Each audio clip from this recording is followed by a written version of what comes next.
Araw mga Lodi, medyo gwapo no. Ito mga Lodi, magwi-welding naman tayo ng panel mga Lodi.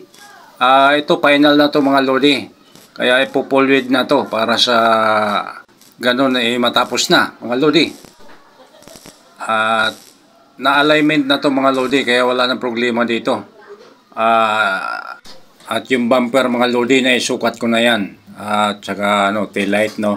Kaya wala nang problema mga Lodi. Tuloy-tuloy na ang gawa nito mga Lodi. Para sa Lunes, dahil Sabado ngayon, mapinturahan mga Lodi. At inaasahan na pati ng may-ari ito mga Lodi. At magamit na. At dalawa lang kasi sasakyan ng may-ari. Kaya iniintay ito mga Lodi na matapos. Kaya ito talagang binibilisan na mga Lodi. Para mapinturahan na sa Lunes. Siguro mga mga Lodi, 4 days sa pintor. So finishing lahat mga Lodi, abutin na 5 days to. Kaya sure boss sa next week mga Lodi, makakalabas na to mga Lodi.